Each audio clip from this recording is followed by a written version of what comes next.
Good morning. All right, good audience this morning. Welcome to our Windows, or Microsoft now, Intune MAM session. We're going to be focusing a lot on the personally owned devices and the experiences that we're offering to enable you to manage both your corporate content and your personal content on these mobile devices. My name is Daniel Emerson. I'm a program manager on the Microsoft Intune team. I've had the opportunity to work on the MAM project since the beginning, so I've kind of been able to see it grow. I've been able to talk to probably many of you in the audience. I can't see all your faces, but we've talked to a lot of customers to understand what your scenarios are and what you need from the product. And I think we've done a pretty good job of making sure that we're adding those features into what we're building. I'm also going to be joined by Andy Surratt, who's sitting in the front row right now. He's going to come up about halfway through, and he'll do a much deeper introduction to himself, so you'll get to learn all about Andy about halfway through the content today. So here's what we're going to cover. I'm not sure how many of you are familiar with what we're offering for MAM, but so if you're not familiar, don't worry. We're going to do an introduction to what we have in market today. We're going to talk about how it relates to the broader EMS picture around data protection. We're going to tell you exactly what we're offering and what we're building. And then we're going to show you kind of where we are with application adoption, what's on our roadmap, what we've done so far, and I'll speak a little bit to what's coming next there.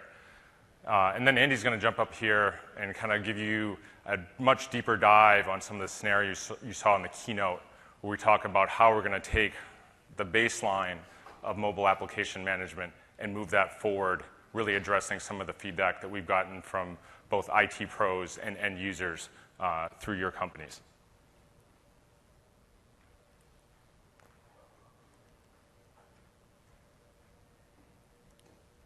Alrighty, so some of you may have seen a slide similar to this. I want to cover it because it's really important to kind of set the foundation for what we offer in the Enterprise Mobility Suite for data protection. As you heard from Brad in the keynote, and you've seen in some of the other sessions like the one that Chris and Dilip did yesterday, we see that there's 4 major layers of data protection in the suite. So everything here starts with the identity layer, and that's offered for us through Azure Active Directory, specifically AD Premium. And that's all around the identity. It's the kind of foundation, it's the way that we know who our user is and how they kind of flow through the system, how we direct policies to them, how we identify them and ensure that it's the person that you wanted to target with the data or the data protection policies. So everything we do uses AAD as a baseline. Building up from that, my clicker's not working here. There we go. Building up from that, we start adding in the layers that talk to Intune. And we start there with the device layer. And we're going to dig into that a little bit more on the next few slides. But what you'll see with our MDM offerings is very similar to what's out there across the industry today. A lot of the device management capabilities are becoming commoditized. There's a great baseline and a great set of management opportunities on these mobile devices across all platforms, be it Windows Phone, iOS, or Android. Where we start seeing some more differentiation in our offering is around the mobile application policies. How do you lock down and prevent data leakage at the app level? And as Andy comes up here, how do we extend that to identities within an application? And then finally, you get down to the content level. And this is where Azure RMS comes into the picture, where you can actually protect the content at the source. No matter where that content goes, it can be protected.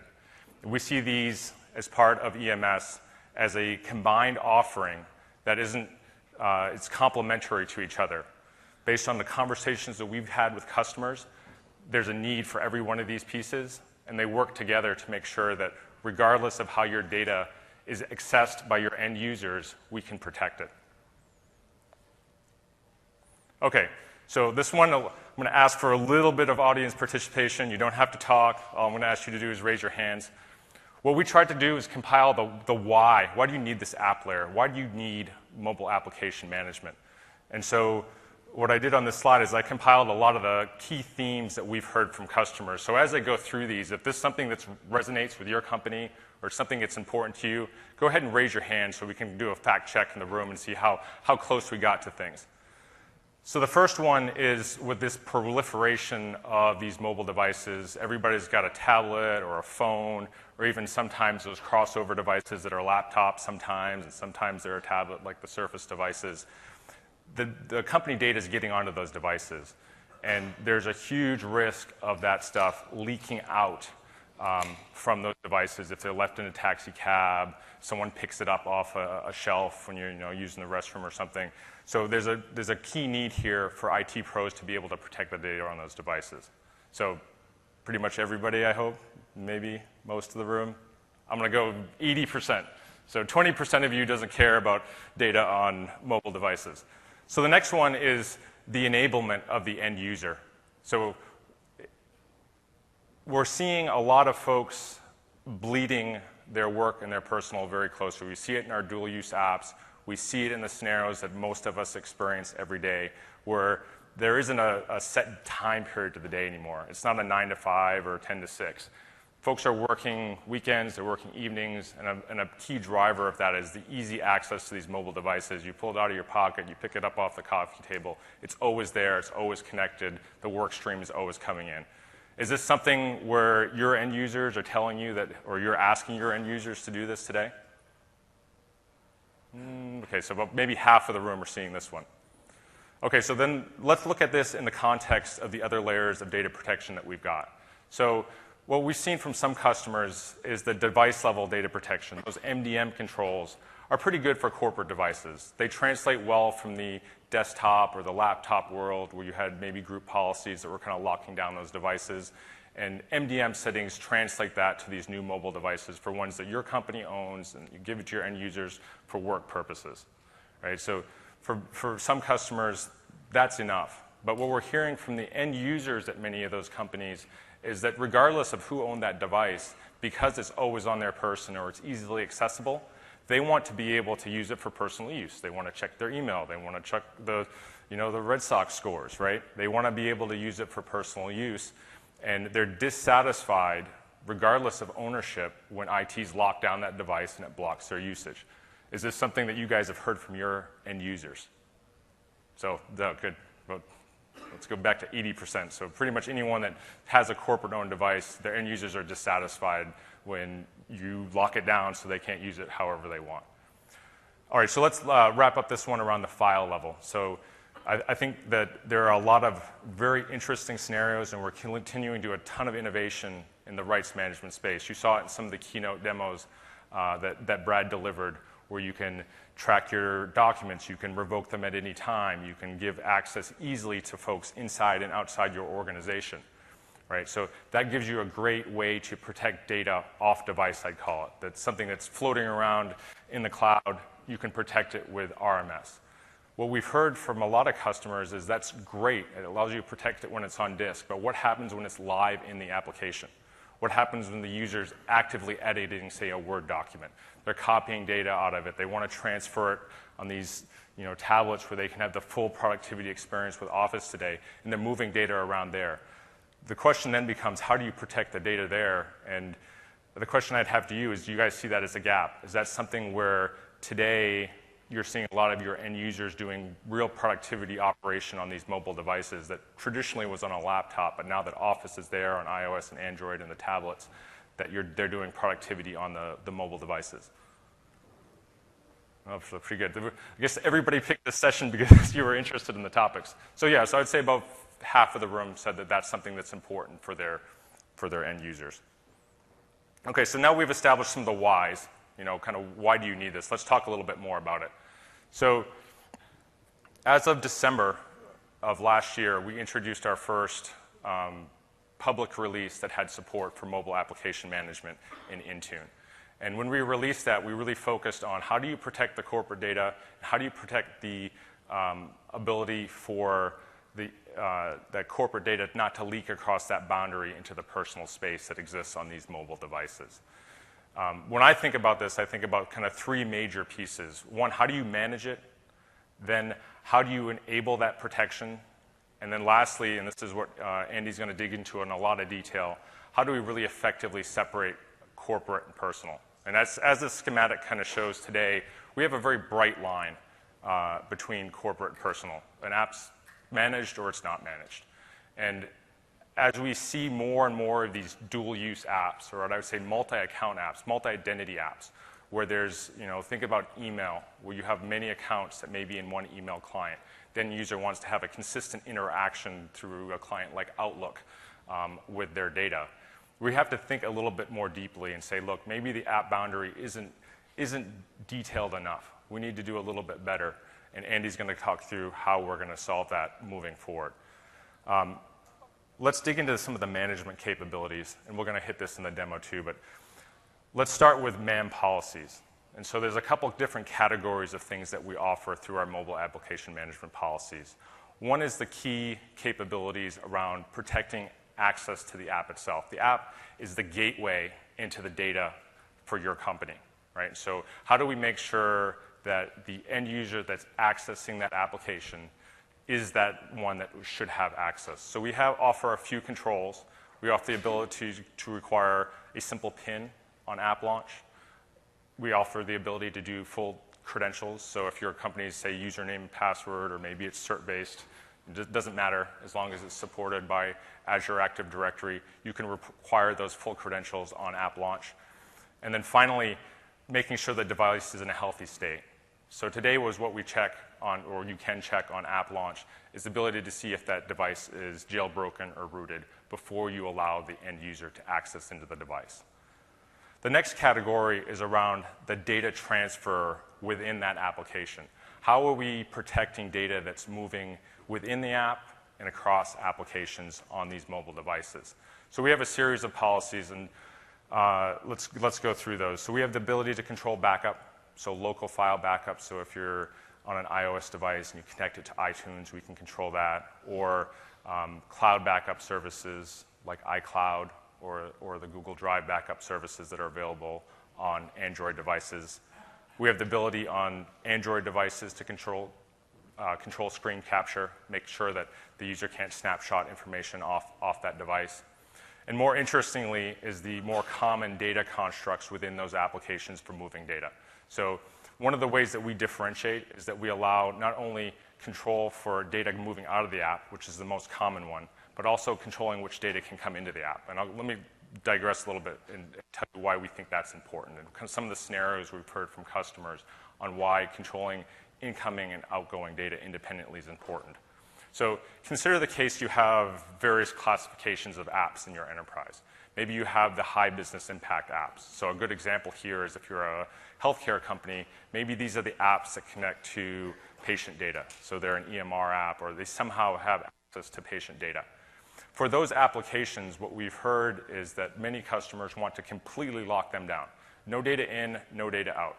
They can connect to a back-end service that pulls the data, and that's it. Can't share with other apps, even if they're managed. So those can be completely locked down in our solution.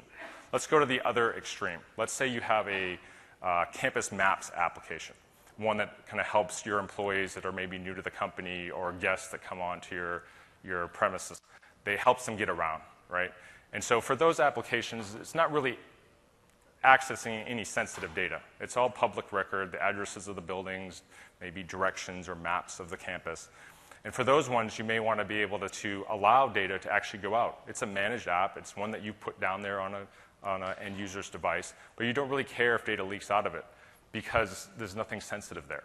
So you may want to be able to say that those particular applications can have any data in and any data out so that you can take an address and maybe put it in a navigation program and route yourself to whatever the destination the end user wants.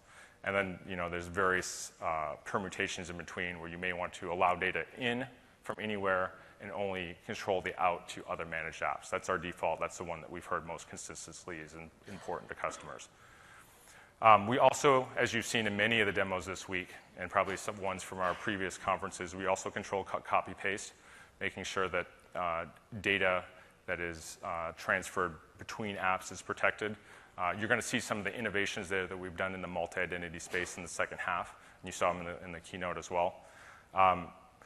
The third category here is around how do we protect data once it's on disk, right? So for both iOS and Android, we support data encryption at rest. We have a slightly different level of support between the two platforms.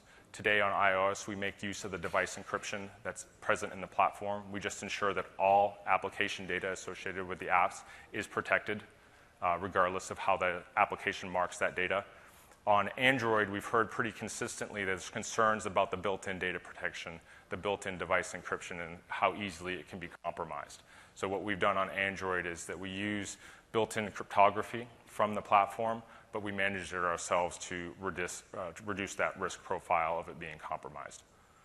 The final thing that we offer is what we call app or identity level selective wipe. So many of you may be familiar with this from other MDM capabilities, where the key concept at the device level is you can wipe the entire device, factory reset it. That protects all the data that's appropriate for maybe a corporate-owned device is getting put back in a depot when the user leaves the company, or it's even if it's a personally owned device, it's got lost in the taxi cab, and you want to make sure it's like, we're never going to get this device back. Let's just factory reset it so there's no risk of data leak. But for a personally owned device where that isn't the case, they've decided, hey, I really don't want to get my corporate email on my personal device anymore. These IT controls are too oppressive. I don't want to do that. There's a retirement option, or they've left the company and they want to keep their family photos, but they want to just unenroll from corporate management. We offer kind of two levels of selective wipe. We do one where you can pull all the company assets, apps, Wi-Fi profiles, et cetera, and that's pretty standard across the industry. One of the ones that we offer above and beyond that is that identity level selective wipe, where if you have these converged apps, and we'll use email again as the example. Let's say I have my Contoso.com company account and I have my Hotmail account. With that identity level selective wipe, I can just pull that Contoso managed account and leave all the other accounts behind. Same with OneDrive. Any of these converged apps will be able to just remove that company content from the device. Okay, let's talk a little bit about how you get there. So we've talked a lot about what it is, but we haven't talked yet about how you get started. This sounds great. We've got good resonance in the room for these scenarios. How do you do it? As you've seen in a lot of demos and you've kind of seen in our press, we have great support for the Microsoft portfolio of applications. You've seen it in the productivity apps. You've seen it Word, Excel, PowerPoint. You've seen it in OneDrive. We've just added Outlook into that list, and we're going to talk a little bit more about what's coming there. These ones are applications that have built-in support for our data protection capabilities with MAM. So you go to the App Store, you get the apps, and it's those apps. You don't have to get a special version. You don't have to do any other prep. They're just ready to go out of the App Store. The other case here, which I'm going to preview Andy's again, is that these same apps are intended for use for both personal and business use. So there isn't go get your own corporate one and then there's a different one for personal. The app is the app. If it's Office, you just go get Office. You can manage it or not, depending on what the end user environment is on the device. The second category is ones that we call companion apps to Intune. These are ones that we've authored to complete scenarios. So they're basically viewer apps. We have a managed browser, for example, that lets you view web content in a protected way, and we'll talk a little bit about that in the demo. We also have some specific file formats that are very common to our core productivity scenarios, like PDF or images, or an AV viewer if you have attachments to your voicemail or something to your email messages. The third category is really intended for you guys for line of business apps. So let's say that you have a scenario where you have a set of IPAs, APKs that you've built or you've contracted out. You want to quickly add this MAM support, but you don't want to rebuild them. You just want to add the data protection capabilities, deploy them to your users, and move on. That's the goal with the app wrapping tool that we have for iOS and that will release very soon for Android. I think it's a matter of days now for Android. What this app wrapping tool allows you to do is just take that application package, take your certificates as needed for the platform. So if it's iOS, for example, you need your provisioning profile and your company cert, and then you just run it through a simple command line to out the package. All protected, upload it into Intune, and you're ready to go and apply these MAM policies. The final one is one that we are talking about as kind of a pre-announcement here in preview. So this is our app SDK. This is how we drive support internally with the Microsoft applications, and we're working with a select number of partners in a preview mode to get this application support added to them before we broadly open it up to the industry. So you may notice in the expo hall, we have some partners there that are demoing support for that. We strongly encourage you to go talk to them, understand how these scenarios have applied to their app and how those applications may help support your businesses as well. And stay tuned for this one. We'll have a lot more to announce on this one in the coming months for that third-party support. Okay, so this is more of a infographic. We were talking a little bit before the conference on, how have we done around apps? What's our roadmap been like? What's coming up next, right? And we've looked across the portfolio of internal apps, and we've got a really good track record there. We've got really strong support from the Office team. We've worked very closely with a number of folks that have said, hey, these data protection capabilities are important to us too. Let's partner and make sure we have a great end user experience while providing you guys, IT, the control to make sure that data doesn't leak out on these devices. So you can see over time, we've really continued to add more support. We've just announced that Outlook, as part of Office, will be available in Q2 this year. Skype for Business is coming online later this year. We're working closely with the other major app teams like Dynamics and Yammer to make sure that we have support for those in the future as well. And so stay tuned for future announcements around that as support comes closer. And as I mentioned, we're also working with third parties. So over the coming months, you should see many more third-party announcements as we get closer to releasing that external version of the SDK. And those scenarios are lit up for not only Microsoft apps, but some of our key partners as well.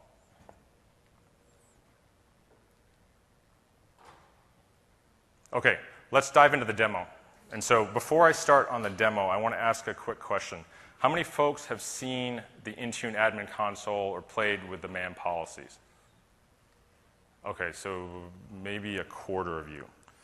So I'll try to go through this at a pace that lets the folks that haven't seen this before learn about what we're doing, and then also not bore the folks that have already done this many times.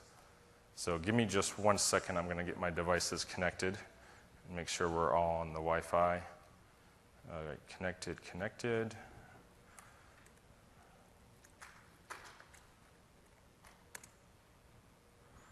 Flip over here. Okay, great. So what we're seeing here is our Intune admin console. For those of you that have very sharp eyes, you might notice the URL looks a little bit different. This is our pre-production environment. We are using this for the purposes of the demo this week to show some of the new capabilities, for example, with Outlook, and some of the things that we're doing with other partners, such as OneDrive, for data protection. So don't worry that this is all coming, and it will be available externally very soon. So this is our dashboard. This is our kind of main entry point to you as the IT pro. You can see it has a look and feel very similar to other Azure-based services. There's some consistency here between those different offerings. It also allows you to customize this, so whatever is important to you, you can get a quick view of your deployment just by launching out this one. And you can see here we've got our default config, but we've got some devices that have policy errors. We've got some app with installation problems, and you can dig into each one of those and kind of see what's going on. Let me read off. See what's going on with those errors.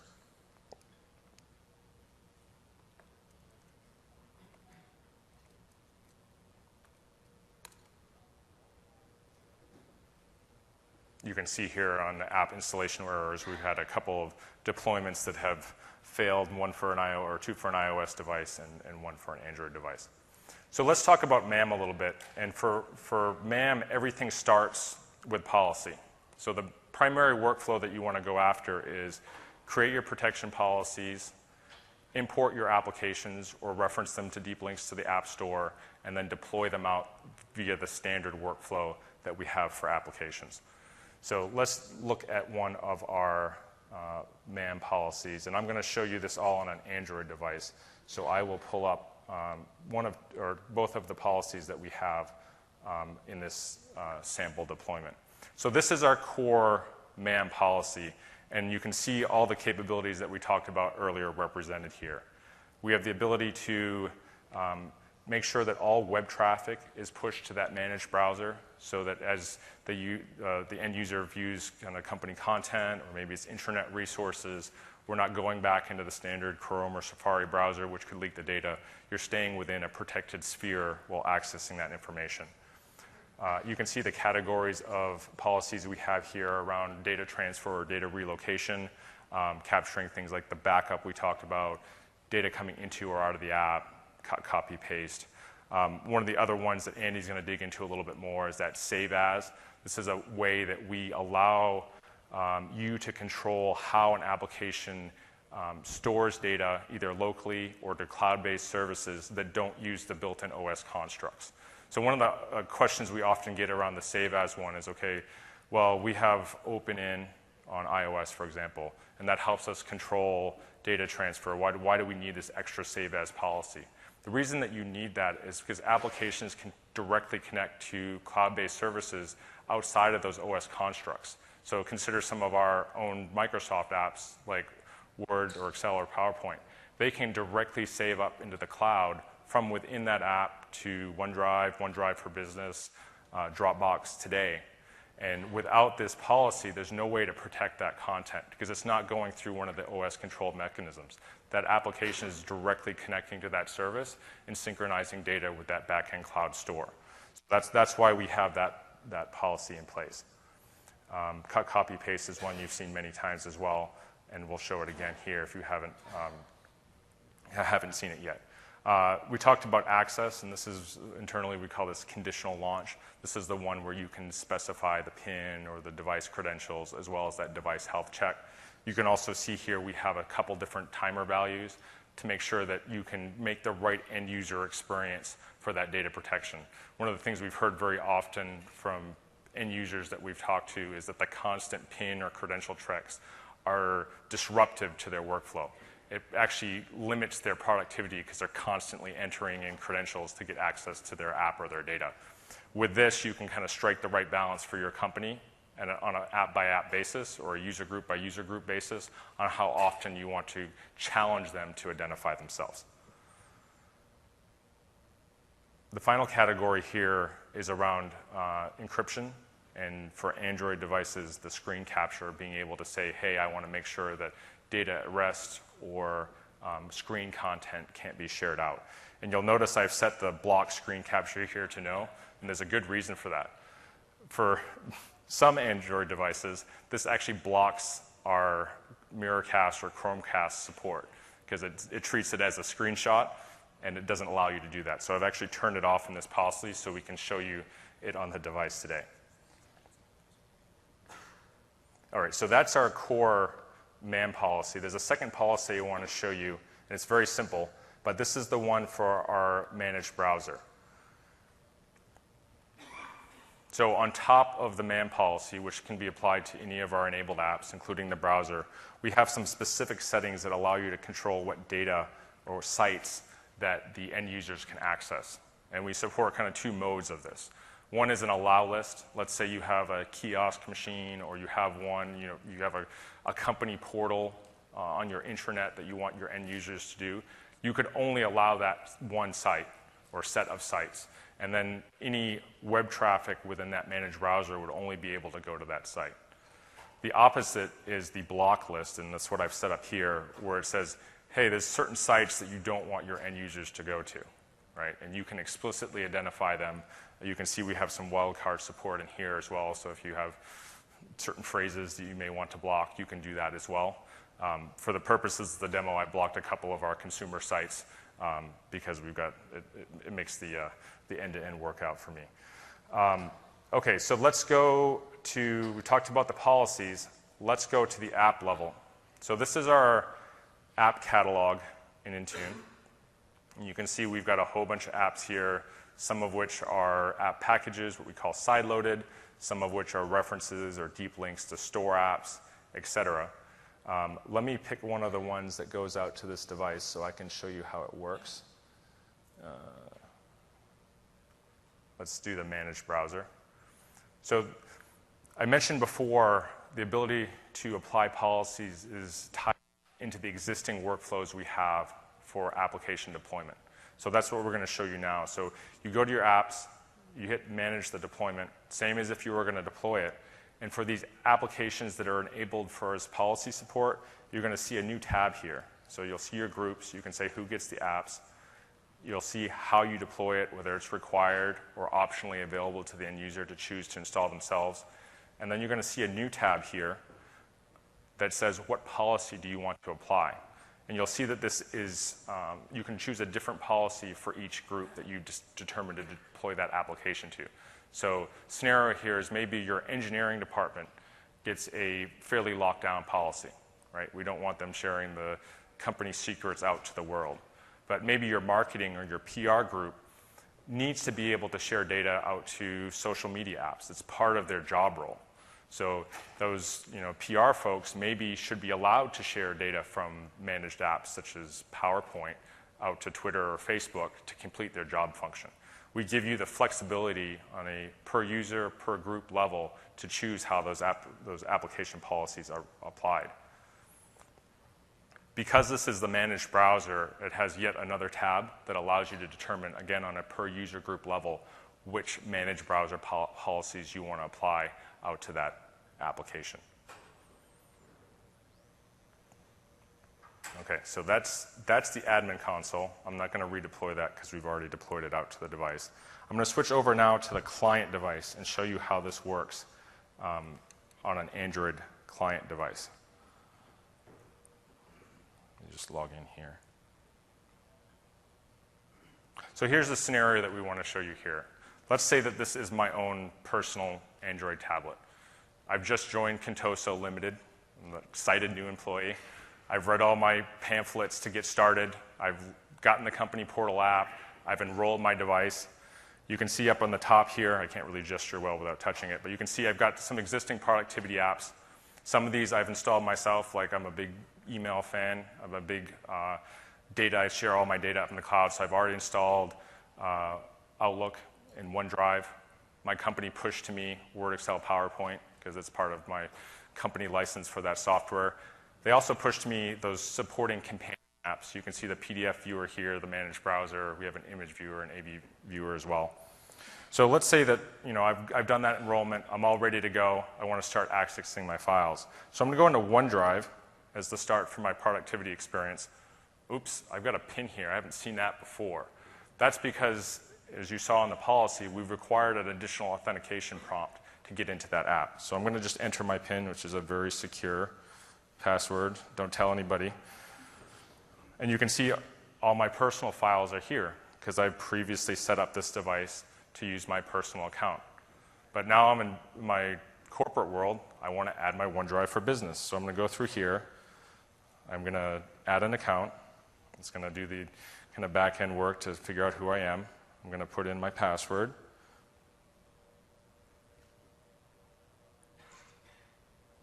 No pictures of the password, please. Sign in. And this is going to add my OneDrive for Business account to my existing application. And you can see here, now I have my Contoso or Microsoft account connected to the application. So let's look at some of my company files that have already been kind of added by me or maybe pre-provisioned by my admin. So let's say, okay, well, I needed to enroll. So maybe there's a few more steps that I might need to go look at. So I'm going to open up these enrollment instructions. And it's opening in Word. So as many of you may have noticed, a few weeks back, we released the full edit experience on Android tablets for Word, Excel, PowerPoint. Those applications are managed, and they have the same MAM policies applicable to them as well. So let's look at this app, this document here. And so we talked a little bit about the managed browser, and I can see links in here. Maybe I want to see if there's any updates to this document. So I'm going to click on that link, and I'm going to open it. You're going to see how it opened into the managed browser, and all the data protection rules that we've talked about here are going to apply to my viewing experience for this additional content. So if I were to copy something here and try to paste it into Twitter, it's going to kind of block that. So let's go back to the application, and let's say that I think this is really cool, this kind of introductory information, and I want to copy it out. Oops. I apologize for my fat fingers. Copy. And maybe I want to share it with my other new hires that just started. So I'm going to go back, and I'm going to go to PowerPoint, which is another managed app. Flip it around here. Start a new presentation and put that new information big on the title slide so I can share it easily with some of my peers in the room. As you can see here, I can easily paste that in.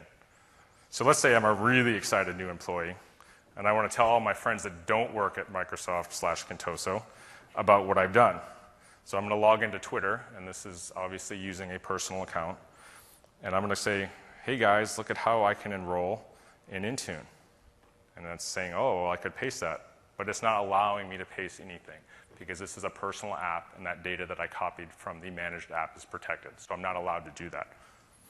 Okay, so that's our core MAM policy capabilities and kind of some of the core data protection that we can easily show you. Showing the encryption on disk and things like that's a little bit harder to do, so we're not going to show that today. But let's talk a little bit about that personal experience. As we kind of polled the audience, all of you have end users that have complained, or you expect they will complain about how their personal experience is limited within these apps.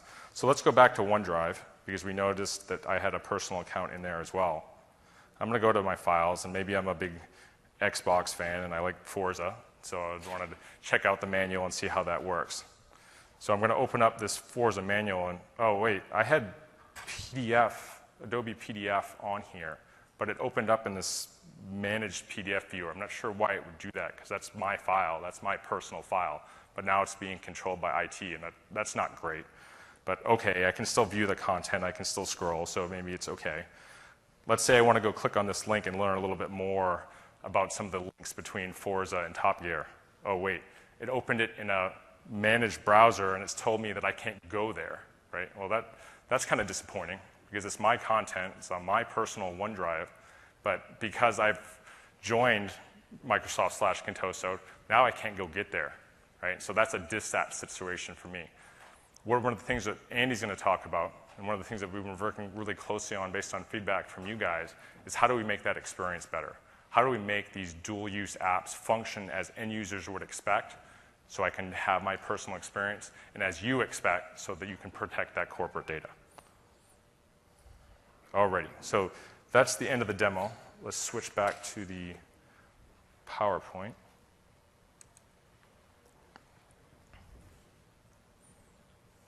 So before you meet Andy, I want to just recap very quickly some of the key messages from what we have in market today, and make sure that you have these when you go back and look at the slides later. So at the core of what we're providing in our solution for MAM is app layer protection, making sure that we have a complete story, one that's complemented at the file level, at the device level, and the identity level for making sure your corporate data is protected. We have support here for iOS and Android. What you'll see in many of the Windows 10 sessions is that we have very similar scenario support coming in Windows 10 as part of the enterprise data protection feature. We've worked very closely with Windows to make sure that we've aligned our scenarios so that as an admin, you have a consistency of experience on how you're controlling the data, and as an end user, they get a similar set of controls or a similar experience within these core applications. Sorry, Windows Phone? What about Windows Phone? Not Windows 10? The support for EDP is part of Windows 10 across form factors. The second thing here is, if you're familiar with Intune today, or you're just learning Intune, if you're a new customer, and we know there are many are, that we're integrated in the existing workflows for app management. We're not asking you to go do something separate around deployments or especially release these policies out. It's all integrated in our workflows around policy configuration and application deployment. And finally, as you saw on that kind of roadmap slide, We're continuing to work very closely internally to add to our catalog or portfolio of applications. We have support for your line of business applications today via our app wrapping tools for iOS and Android. And we're looking at both additional internal and external partner support that we hope to announce over the next few months. And there's some big names in that list. You'll see some of those folks here at the conference in the Expo Hall. And we have a whole set of additional folks that we'll be announcing as soon as it's feasible. So stay tuned for those announcements. So that's the core of MAM. That's what we have in market today. And I'm going to have Andy come up and tell you what's coming in the future and how we're going to address the personal device scenarios. All right, thank you, Daniel. Good morning, everyone, and pleasure to be able to show you our multi-identity.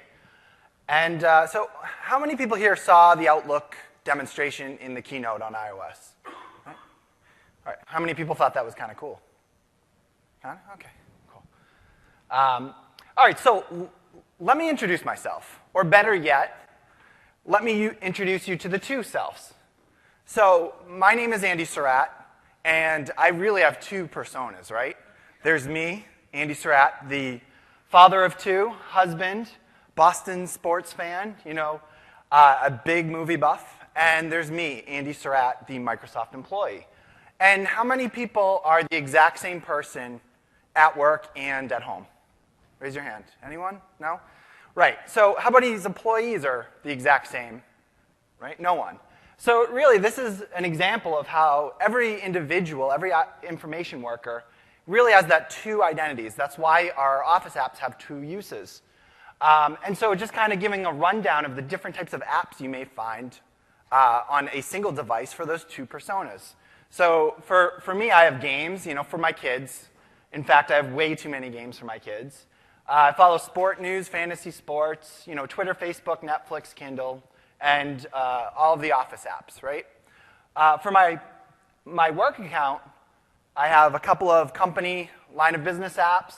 You'll see I have the Office apps as well, so there is some crossover there. All right, so let's quickly talk about personal apps, right? So those are pretty easy concept to understand. They're exclusively used for personal use. Those are the games, the video streaming. I know Twitter and Facebook, there are some corporate use, but from what we've heard from you guys, mostly we would consider those a personal app. And so what else have we learned? Well, you want to control data flow to those apps. You don't want data in there, right? Because the minute they go into those apps, they can be leaked, and that's one of the major concerns. You also want to be able to control, a certain level of these corporate devices, or these bring your own devices but you want to give your users the ability to continue to use them for what they need, as long as we can secure the data that's on them. How about corporate-only apps, right? So how many have a line of business app that they deploy to their users right now? Oh, okay. Smaller number than I thought. How many are planning to deploy a line of business app? All right, so these ones are pretty straightforward, right? We know these are work use only. They really don't have too much use outside of the office. But a lot of the times, these have really highly sensitive data because they do connect back to your high business impact data. So what you're telling us is like, hey, we need to secure these. These are the apps we need to secure the most. And as Daniel alluded to, with some MDM, you can lock that down. And that's fine. We can do that. So we haven't heard too much of an issue locking down those corporate apps. But it is important to do so. All right, and let's talk about that third category, which is really the personal and corporate or work apps. We've been talking about these all week as dual-use apps, right? So these apps are used for both purposes. I might use OneNote to get a list for groceries, or I might use OneNote to write a spec for my next feature. Same thing with email. Email is that classic dual-use app. And as you've seen, Word, Excel, PowerPoint, OneDrive, they're all moving to that converged or dual use. But there's a problem there. As they converge, how do you keep that corporate data divided from that personal data? And how do you make sure that those leak vectors are secure so that data isn't leaking from one corporate identity over to that personal identity. And we also want to make sure we're maintaining the experience across those two identities, right? So I want to be able to have the personal experience that I'm used to. All right, so we've kind of set the stage there with what the different apps are. Now let's talk about what we're going to do about that. And if you notice, this diagram is a variation of what Daniel had already shown. If you recall, Daniel showed the bubble, and all of the apps were kind of segregated, right? We had our personal apps on one side. We had the corporate apps, including the Office apps, on the other. So what we want to do is we want to move the line. We want to move it from being app-specific to being identity-specific. So these dual-use apps can exist and straddle both sides of the line, right? And really, the key is that with our partners in Office, and hopefully, as Daniel mentioned, in the future with other apps, those apps are going to identify the data within them as either corporate or not corporate, right? So they're going to tag that data. And by tagging that data, we will be able to apply the appropriate restrictions to that data to ensure that the data is not leaking out into those personal apps. So by doing that, we also means that the personal use of those apps is left unhindered. Your users will be able to use Word, Excel, PowerPoint. They'll be able to use Outlook and OneDrive to do all of that great personal experience they need without it being blocked by the corporate management. All right. So this kind of mirrors Daniel's presentation earlier, but what have we heard? So we've really heard that end users, and I've talked to some of you earlier this week, and it's been some great discussions, but your end users are dissatisfied. We've even heard for Bring Your Own Device that some of your users are just flat out refusing to enroll because their personal experience is just being hindered. Now, how many people have heard that from their end users? Yeah, okay, about 60%, 50% there. And so that's really a problem that we've been hearing and we're trying to focus on. They're also confused if the kind of dual apps. So I might have my Office apps that I've downloaded personally, but I might also have some type of productivity app that's specific to work, right? So it may be Word for me personally, or Word editing for my work. And so that leads to confusion, and it leads to calls to the help desk on what should I be doing. And again, it leads your users with dissatisfaction on what's going on their mobile device. And the big thing, right, is that the users are familiar with Office. They want to use Office. In fact, how many of your users are currently using Office on their desktop? Raise a hand. Right? Yeah, that's, I think, like 90% there. And how many want to use them on their mobile device? Again, close to the same percentage, right? So they know these apps. They're comfortable with these apps. These are the best productivity apps in the world. And so we want to ensure that you can deploy these apps to your users, but also have the ability and comfort to know that the data is secure within them. Right? So that's really what we're offering. Right? We're going to make sure that we protect that corporate data. We're going to make sure that there's an isolation. That's key, right? There's a delineation between personal data and work data. And we're doing that in conjunction with our app partners. And then Daniel alluded to this a little bit earlier, but now we'll be even more deliberate about how we wipe that data. Only your corporate data will be wiped in those apps. Right? So again, we're moving from an app construct to an identity construct, and really making sure that just that corporate data is protected. Okay, so let me get to my demo, and I can show you how this works.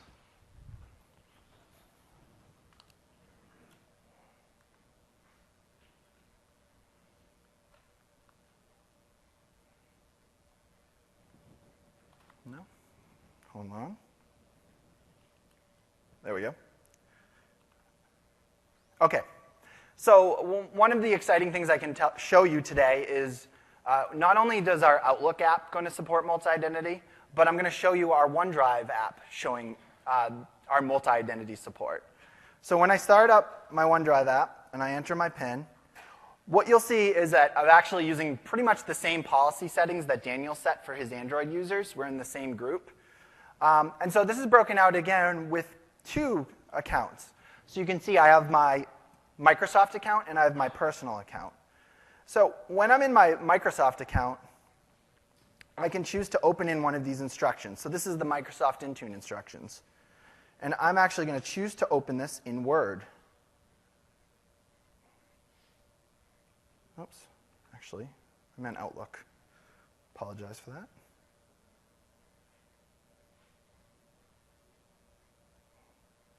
There we go. So I'm going to open this in Outlook. And so we kind of showed the cut, copy, paste in Outlook. But what I want to show you here is I can actually now restrict it. I can't even change my user in Outlook. So I'm taking corporate data from OneDrive. I'm opening it in Outlook to send it as an attachment. And I am not allowed to change my sender. This is a corporate document. It can only go out through my corporate email. OK? So I'll delete that draft. I also wanted to show you here, so I have kind of my Ignite expense. So I'm going to open this document with Excel.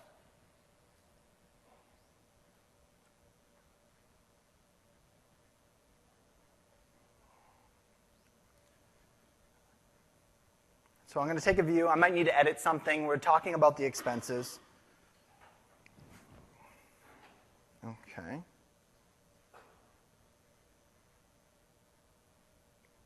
And there it is.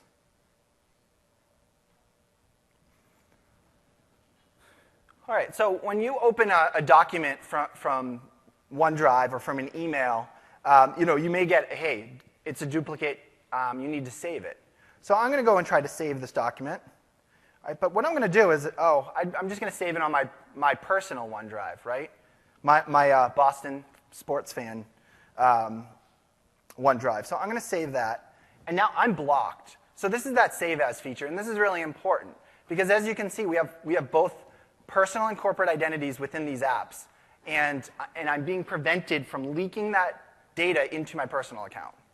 Right? So my administrator doesn't allow me to do this. OK.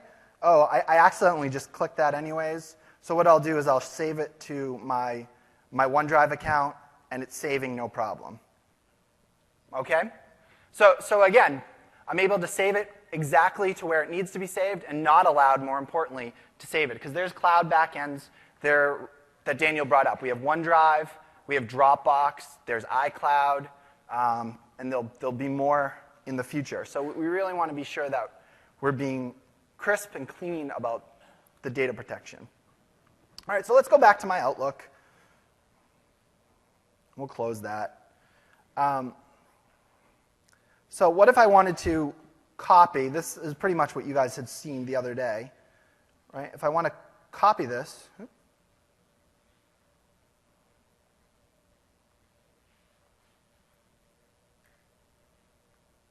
right, and now I'm actually going to go try to paste it into my personal email.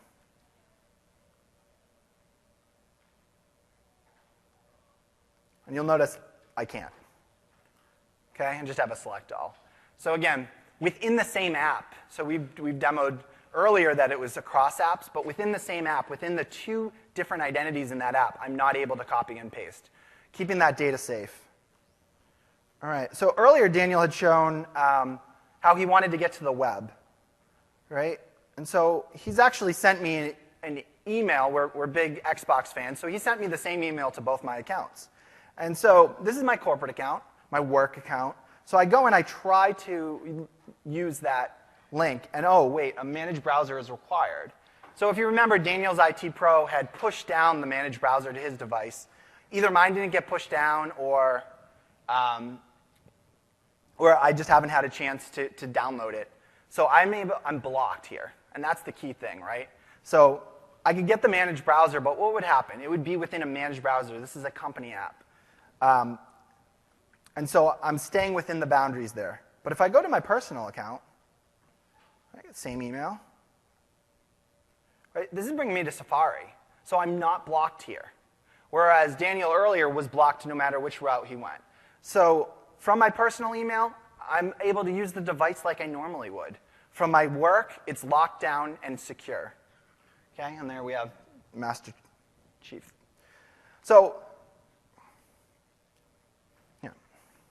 Okay, so just in summary, with the help of the Office apps, we're breaking down the two identities into your work and your personal, and making sure we have the proper level of security based on the policies that you're applying to that corporate account. So, let me switch.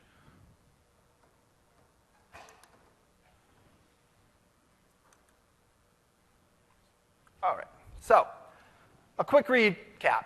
What Office apps are dual use. They are converged apps, right? We want your users, we want people to be using them for both their personal use and the corporate use.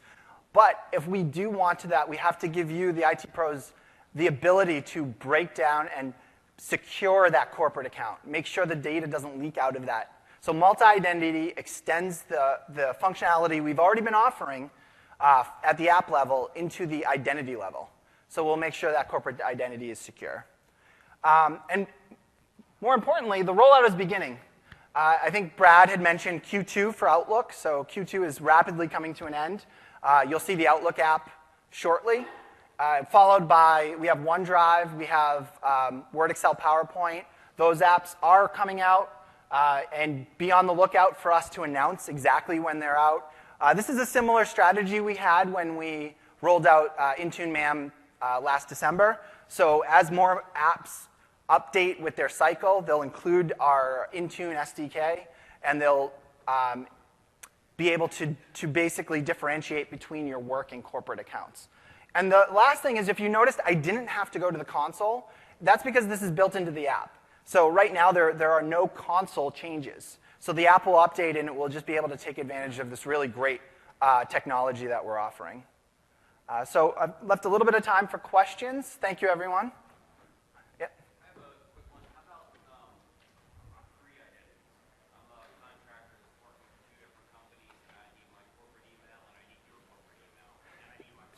So that is a great question. We've heard that. For now, we have the single managed identity, which is we only allow one through Intune against your personal. We will be working in the future we call it the contractor scenario, to light that up. But that's a future feature that we're looking to add. Yeah. You guys can come to the mics if you want, so people can hear you. A few questions. The reuse of the user-installed Windows, Excel, and PowerPoint instead of forcing them to install the app or deploy the app Yes. to them. That's one of them. And the other one is, why not pin only to the business ID as opposed to the whole app? If I'm going into my OneDrive of my Word, I just want to edit my personal stuff. Why am I forced to use it? Okay, so let's start with that one, and then we'll go back. So the question there is why the PIN. It is only on your corporate identity. I just happen to already be on that corporate identity, so that's why it showed. But if I had started on my personal or left off on my personal, okay, it would have actually pinned me. Yeah, that's a great point. So you will only get pinned based on the identity that you're entering. Yeah. And then your first question was, hey, Daniel showed on Android that the apps don't need to be reinstalled. And that is one of the nice features of Android, is that you don't need to reinstall the apps. The way iOS, and I'm guessing that's where the question's coming from, due to the nature of how iOS management works, you do need to uninstall and reinstall. We know that that's a pain point, and it's something we're feverishly working on coming up with a solution for. Unfortunately, we are using the platform, and there are some limitations. But be on the lookout. We're still looking at options to solve that particular issue. I do have a third one, if you could. Is there any plan to provide a gateway service for the managed browser? Right now, it's just, it's pretty much a URL filter capability, but it doesn't really connect to our network. Sure, Daniel will take it. Is my mic live as well? Yes. Okay, great. Yeah, I can talk to that a little bit. So what we support today with the managed browser by itself is, as you call it, it's a URL filtering capability. If you add the MDM capabilities on top of that, for example, you could add per app VPN with proxy support on iOS. That's one option. We don't have plans right now to support a gateway solution from that managed browser, though. Thank you. Hi. You want to use the mic? I appreciate that you see Twitter and Facebook as personal apps. There's a fairly significant growth in employee advocacy where companies are getting their employees to tweet, share via LinkedIn, et cetera, on their behalf. Is there a plan to be able to see that in this blended fashion sometime soon? Because I think it could be a concern, particularly in the bigger corporations. That was one of the scenarios I tried to mention, but I'll cover it in a little bit more detail now. There's support for that scenario today if you break it down based on role. So let's say your marketing group, you want to make sure that they can have that advocacy, or they could have the official announcements coming from your company to world. You can set it up so that those users have the freedom to share company data into Facebook, Twitter, et cetera. Yeah, but in that scenario, you're expecting that that user will only have one social media account per platform. And so they either can or can't use Twitter. What I'm talking about, typically I work for Dell, and our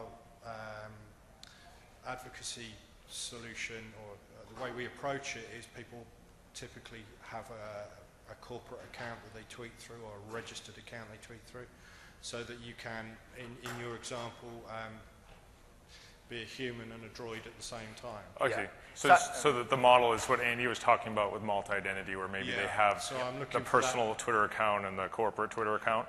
I mean, I personally have 4 Twitter accounts. Okay. It's just insane. But Yeah, I think that goes back to Daniel's point, where we are working on our SDK.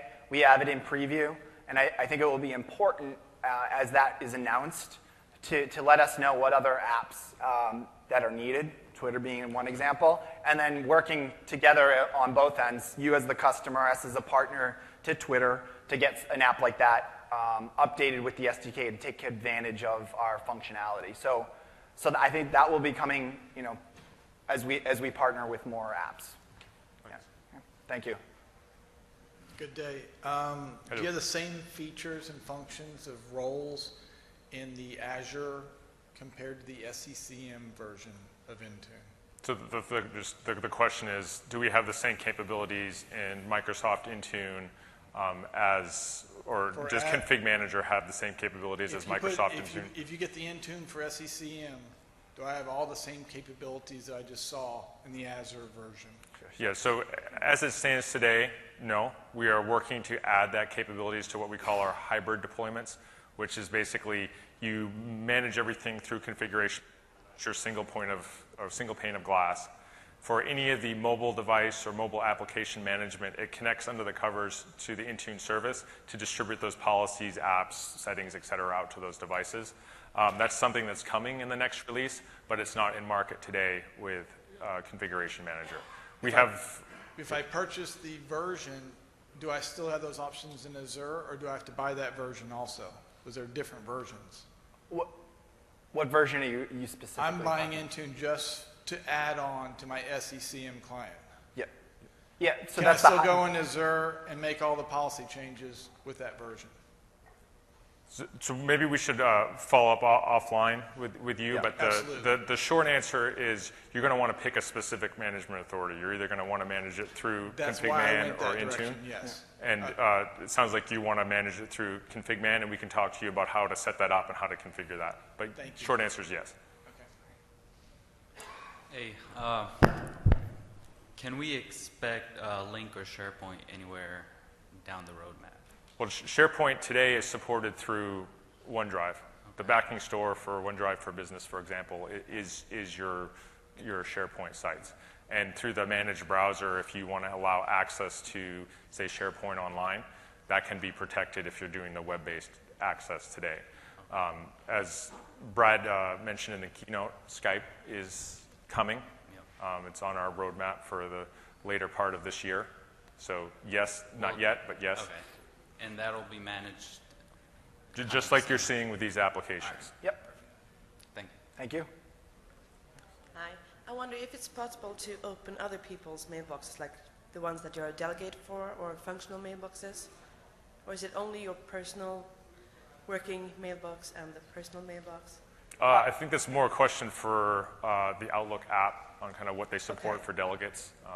Clearly on the full desktop client that is supported. I don't think we've ever had that question on the mobile clients yet.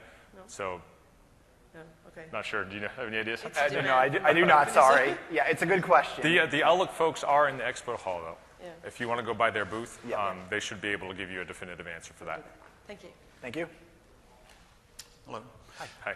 I have two questions. The first question is there some type of self-service portal where users can go and see what devices are enrolled under their account? Do you want to show them? Yeah, let me pull that up. So yes, we have it both on the device side with all the Okay. clients, so Windows, I'll Windows take Phone. your word for it. And we have an app portal, a web-based portal, that they can see that as well. And Okay. And then the second question, if a device becomes stolen, will Intune actually show that a device was successfully wiped, or? Yeah, so there's two options to wipe from the Intune side. You as an admin can do it, and what you'll see there in the reports is that the signal was successfully sent to the device. And was it received by the device?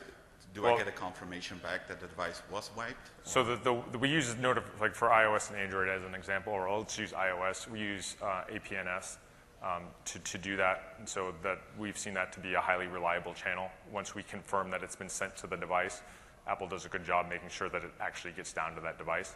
So we don't have an ACK back because as soon as we get the notification, we wipe, right? So it's not truly an acknowledgement that. Right, Right. Okay. that's true. For the selective wipe operations, for example, you can verify that the selective wipe happened if it's not stolen, for example.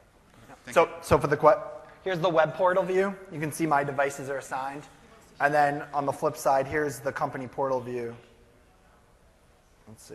That's where I can ask you to log in. It will take. But yeah, in the company portal, it will display all your devices, and you can see it there. So. Yep. Hello.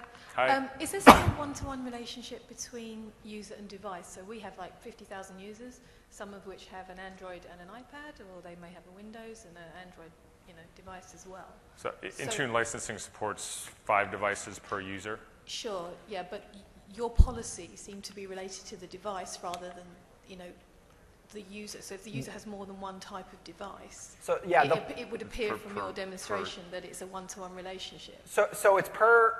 So Daniel showed you where it was per group, right? And that's per platform. So for example, if you would create a Android policy, and you would set it to that group. Now, if you happen to be, you have an iPad and say an Android device, Yeah. you would get policy for you on your iPad and for you on your Android. So they are specific to the platforms, but you could have it for multiple devices. So there's a way in the admin portal to differentiate myself with these two Yeah, different the devices. targeting for MAM is Yeah. user app, not device. Okay, So great. our app policies are defined that way. Great, thank you. You're welcome. Will we have the multi-identity functionality in Windows 10? Yeah, so the EDP feature set that we talked about, enterprise data protection. There's several sessions, maybe you know them off the top of your head. There's several sessions that talk about how to manage Windows 10, and they'll show the admin side of things as well as the client side pieces of that. But its short answer is for applications on Windows 10, they can be enlightened to support multi-identity as well. Okay. Thank you. So I have multiple line of business apps, and if they're managed by Intune, we're looking for single sign-on. So they only maybe sign on just to the first one in the morning and the rest of them. Sure. Is that supported? Yeah, so that's one of the things that we talked about in the kind of value of EMS. That's where the Azure Active Directory pieces come into play. So through that, if you're using the client libraries for AD, it's the ADAL, I forget what ADAL, authentication library.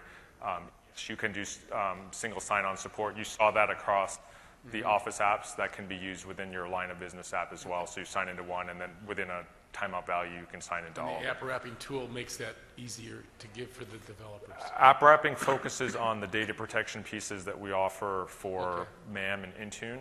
If you want to do authentication to services through AAD, there's a separate library that you add called ADAL that's available Thank you. across all the different platforms.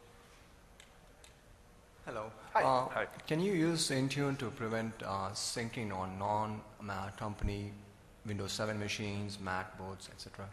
Or is it just limited to mobile devices? I don't think so. Yeah, it is. So maybe we can talk a little bit more about your scenario and understand kind of what you're trying to protect. But I think the answer is going to be no there. We do some PC management today. We don't have Mac management in product today. But it depends on what you mean by syncing, and we should probably talk a little bit more to understand what your detailed scenarios are. Okay. I'll stop by. If you want to stick around, we can kind of grab you on the way out. How will your platform play with Android for Work? Is it an either or are there some... You want to talk to that at all? So I'll give you the broad answer, and then we've got our Android expert right up here in the front. He's happy I put him on the spot. But right now we're investigating Android for Work, right? So as it stands, any of the Office applications could be deployed into an Android for Work for container. They're just store apps. You can deploy them and manage them that way. We think we have some unique capabilities that we offer through our MAM solution that aren't offered there. If you're familiar with the basic concept there, it's what we'd call like a hard container. And so there's no ability to communicate across that container. So it may make sense for your scenarios to deploy it that way. It may not. And we'd probably want to talk a little bit more in detail about what you're trying to do and whether it seems like a good fit for your environment or not. Thank you. All right. Any last questions? Otherwise, thank you guys so much. Great. Appreciate Thank it. you very much for coming out.